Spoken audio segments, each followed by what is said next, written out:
Tom Brady has officially retired again. I got a chance to hear you guys talk about it, but when you're talking about personifying greatness, it's like, who can be great the longest? That man over 2 decades was able to remain at the top of the NFL, 7 Super Bowl wins, obviously. A guy that will never be matched or ever have an equal in the NFL. Jeff Darlington said he was either going back to Tampa or he was going to retire. Now, there was obviously other reports that were saying anywhere but Tampa, and he's not going out like that. That's seemingly not true from a Miami Beach with a little bit of an emotional Tom. It wasn't easy for him to say. As I was listening to it, I was wondering, like, is Tom acting here emotional? And then it seemed like, no, that was genuine emotion, which means he truly does care. Did he have to have such a bad game the last game for it to really smack him in the face? Hey, this is it? Potentially. But nonetheless, Tom, thank you for your service to the NFL, sir. Thank you, Tom. Thank you, Tom. Love you, Tom. You know, I saw some Colts fans after I quote tweeted his retirement, and I said, thank you, Tom. You know, because that's all you can really say. A man that has dedicated his entire being to being an NFL football player, to try, like, to just every day try and wake up and be better than you were yesterday for the good of your team, for the good of your legacy, for the good of the league. This is a man that we need to honor and say thank you to. There's always going to be clauses around people that are great at things that they're great at. Michael Jordan, there's always going to be conversations around Michael Jordan about what went on off the field. There's always going to be conversations about Tom Brady, about, you know, does his ball have as much inflated air inside of it as everybody else? Were they stealing signs from people? Were they doing all this? And all these convos only happen because of how goddamn good he is. Everybody assumes you can't be as great as this guy was unless you were cheating. I assume there was some little dancing around the rules that were taking place, but that is obviously demeaning the work ethic that this dude has had. Committing every part of his life to becoming a better football player. I got a chance to go through the TB12 treatment one time. Because of how bad it fucking hurt. This dude traveled into Indianapolis once a week to work on Adam Vinatieri, who has been a part of the TB12 treatment plan since the days whenever he was back in New England. This guy would travel town to town, you would pay him a fee, and he would work on you. It was basically the TB12 way before the TB12 thing existed. Adam Vinatieri paid for my first visit with this TB12 guy that came into town because Adam Vinatieri was looking out for me. He was a good vet and said, hey, this is what I think you should need to do if you want to prolong your career. I'm not a very flexible guy. Don't believe in a lot of the shit, you know. I think a tighter gum band is a little bit quicker reaction than a loose gum band. And I've been able to bomb balls. Why am I going to change anything? This dude worked on me for an hour and a half. I was so fucking sore. We're talking about digging elbows into the muscle that was above my shin. We're talking about like a metal rod in my hamstring and in my calf and in my quad and in my whatever this thing is. What is this? IT band. Your IT band and this. And then, oh yeah, we got another leg we got to do this to. I'm like, I don't think so. So I go through this entire thing. It hurts like hell. I thank the man. Have a good one. They give me some electrolyte drops to put in there so I can remain what's that called? They're pliable. The pliability of my muscles can remain with these particular drops, and you need to do this, and you need to do that. I wasn't cut out for it. That was way too much of a commitment. That hurt way too bad. But he did that for 20 fucking years. Every day of his life getting beat up and torqued on and eating avocado ice cream, which has to taste like shit, and all the food that he kind of cut out of his life so that his body could remain at the highest possible level so he could continue to compete.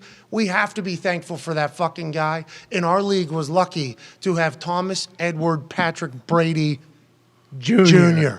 A part of it for so long. I can't wait to see what he does next. I don't think Greg Olsen should lose a seat to anybody, let alone a guy that's getting paid $375 million. But incredibly proud to know that Tom Brady was in our league and he wasn't in yours. Hell yeah. Love you, Tom. Thank you, Tom. Coach Pagano, obviously you didn't get a chance to react to this whole thing. This dude was a fucking nightmare for everybody. What were your thoughts on Tom Brady's retirement and him as a player? Yeah, he was a nightmare, and I know there's a bunch of defensive coordinators out there that are still coaching that are extremely fired up that Tom's retired, but he's the best that ever done it, and it was a nightmare getting ready to play him, and he just always got him in the right thing. And right when you think you had him, you know, he'd make a play on you, and we would go into game planning. And we would literally walk in a team room, like when I was in Baltimore and we're getting ready to go up to New England, play those guys. Hey, guys, we got to change all of our signals. This guy knows all of our signals. So this meant, hey, Well, this is a box, right? We're in sorry. corners. We're going to box. Whoops. Video We're camera. Yeah. And so then, 3 days later, nobody knows what the frick we're doing just because of that dude. Just because we thought he had everything down pat and anything we did, he was already going to have all the answers to the test. Oh, yeah. And so we waste all that time on coming up with new signals only to have those guys, Eddie, Ray Lewis, we did it here in Indy, have the guys come in, D-Buck come in and go, Coach, what are we doing? We just wasted a bunch of time. We don't have any idea. Nobody has. These young players that we're playing with, they have no idea what we're going to be in. So I don't care if he knows, if we know, okay? If we're all wrong, we're all right. That gives us at least a chance. But unbelievable. I didn't win a lot against this dude. I didn't have very many opportunities to celebrate. My last game that I coached against this dude, I was in Chicago, and it was 2020. It was COVID. Nobody in the stands. Yeah.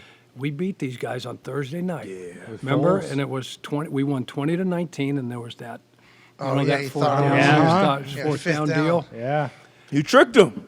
Huh? You got him. No, I don't think so. DHC. How good of a feeling? That's the type of guy he is, though. Like, listen to you coach for what? 30? How many years you coached for? A lot. He's like, beat Tom. Yeah. Like, that's the type of guy he was. That's the type of player he was. And obviously, it's being echoed by everybody. He's the GOAT. He's the GOAT. He's the GOAT. He's the greatest of all time. And then you got fans that are like, no. And then Francesa on the Mike and Mike. Of course. Reunion. Mike and Reunion Mad thing. Dog. He said, there it is. Mike and Mad Dog. Mike and Mike is Greeny and Golick. Right. And I don't think Mad Dog's name is Mike, is it? Chris. Chris, yeah. Yeah. But So it was nowhere near Mike and Mike. Knew what you meant. The Mike of the Mike and the Mad Dog show, Francesa, was on First Take yesterday, and he said he's not the best. He's not the best regular season quarterback. He's not the best playoff quarterback, so I don't know how you can call him the best quarterback of all time. But I think Played the longest. every human that's ever played or coached in a league would say he's the greatest of all fucking time. Yeah. Why is that, Darius? Why was he the greatest of all time? Other than just winning 7 Super Bowls, what was it about on the field that made him different than everybody else? That's what it was about. Every time he showed up, he's going to be prepared, going to have all the answers. Similar to the Peyton Manning, who I think Sports Pope called the greatest regular season quarterback of all time. But being in that New England locker room, even with how high the sense of urgency always was when we play another great like a Peyton Manning, like everything just goes up. And like to Chuck's point, so much so sometimes when you end up fucking yourself because very similar to Foxy when you're playing him in 33. When you pass the motherfucking ball out to the corner, he's going to hit, he's going to show up. And that's the same thing with Tom Brady. I actually said it to Foxy yesterday. 3rd down, red zone, 2-minute. Like, he's always going to be prepared, and everybody that's on the field with him is going to be the same thing. Practice, meeting rooms, games. And that's greatness. He wasn't like a Trevor Lawrence or a Peyton or one of these guys who were like, oh, yeah, that's the guy from the time they're 13 years old. He's relatable to everybody. You saw his body at the combine. He went 199. He got his chance, and then he just prepared, worked his ass off, was coachable. So as a teammate, that's important. When you walk into a locker room and you see Tom Brady in the front of the room taking notes, you see him getting put on the low lights, getting called out by Belichick. That goes a long way throughout that locker room, similar to, MJ and Phil or Tim Duncan and Popovich. So it's a lot, you go on and on about Brady, but he was a dog. I wonder if it'll come out that Belichick and Tom talked before all those meetings. And Bill asked him every single time, hey, I'm going to put this up there. Is that all right with you? Yeah. Obviously, I assume it wasn't talked about, but that would be a cool little niche thing that it came out like. Actually, they had the most amount of respect for each other every single time he was put on those low lights because that was talked about. Him being able to be yelled at is a trait that is good for being a quarterback. Him taking less money is a trait that is good for him being a teammate. Like, everything about him just personifies being a great NFL quarterback. The team loved him. Yeah. Vinatieri used to tell stories about he and the boys would go out and have a great time. Like being relatable, that's not just being like a drafted at 199 and working your ass off. It's also off the field, hanging out with the boys, and also utilizing what you can do that nobody else can do and having your boys benefit from it. Yeah. There's trips that Tom Brady gets a lot of guys to go on that they would never be able to go on. That only builds up the team chemistry and camaraderie and the respect that a guy has. Everything about him is great leadership and football player. I fucking love him. I'm a massive fan of his, and whenever I put the thank you, Tom, had some Colts fans going, "Fuck this guy, happy he's out of the league." It's like certainly can be happy he's out of the league because he's not going to play, but you can't not respect the guy. Like he is the GOAT for a reason. I didn't even like Francesa saying that yesterday. Like Hated it. I get it it's that you wild. can say that. I get it that you can say that, but come on, it's the day the guy actually retired. Now, a lot of people saying he's being a little dramatic. There's people that think he's not actually retired. I was watching Around the Horn yesterday. Sure. Tony Rawley's show. Dominated. Great guy. In Israel Izzy Gutierrez. Gutierrez. Yep. He said he doesn't think he's actually retired. He said he thinks in July a team will be able to get him out of retirement or whatever. There's no way that is the case. No. No way. Now, have crazier things happened on planet Earth before? Yes. Absolutely. Guadalajara. But Tom Brady, who has $375 million. What's that? UFO just spotted there. Sorry. Oh, yeah, I heard it. That is crazy. It was a big one. That was crazy. That was the most recent one. There was also this big. The black circle in the cloud. Sorry. I Yeah, don't in mean to- Hawaii, I Yeah, think. yeah, yeah. I don't Yeah. mean to derail it, but No, yeah. that was SpaceX, they said. Of course. Yeah, of course. It's all space. New Falcon launch. Everything is. Uh-huh. Crazy shit happened. So he could come back, is what we're saying. I For guess sure. the- Movie comes out this Friday too, by the way. 80 for Brady is going to be so fucking good. We're all going to go see it. It's going to be awesome. Yeah, we rented out a theater, right? Yep. Yeah, for Oh, did he retire for the movie? Yeah, and Potentially. is that why he can now cry on Yeah, it was command? part of the Because his script. acting chops. Perhaps. But There's no way he comes back after this, especially way. with him planning on getting into the TV industry. Mm-hmm. If he was going to disappear, from the limelight and disappear from life or from the public eye, I think then you don't have to worry about what the public image is of you, two-time pump faking and retirement. But that's not a good brand that Tom Brady wants to be a part of, somebody that can't commit to something. He spent his entire career the complete opposite of that, completely committed. The discipline that he has had to display throughout his entire career is crazy. So his commitment to something could be judged if he was to backpedal on this, and more people would hate him. I don't think that's what he wants to do. No. I think there's no chance he comes back after this one. And I appreciate the fact that he just did it with a selfie video. Yes. As opposed to some concocted shadow lion. Yep. Uh-huh. Is that that's the group. the shadow lion Montage. video or anything like that? I appreciate the way it was, how it went, and I'm happy as hell for him. Yeah, now that it's over, it is kind of crazy looking back on it and seeing those years stacked up and what he was able to do. Like the stats about his 20s, 30s, and 40s with how, how many yards and passing touchdowns he has and just the amount of seasons he's played just in the playoffs.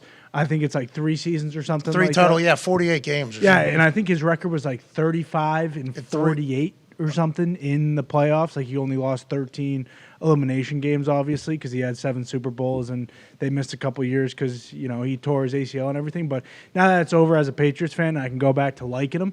I think it really does make you appreciate how good he was, because now we don't get to see that anymore. There really isn't a guy like Tom, and hopefully, in 10 years when Mahomes and Allen are at that stage, and Burrow, obviously, and they can kind of break that down.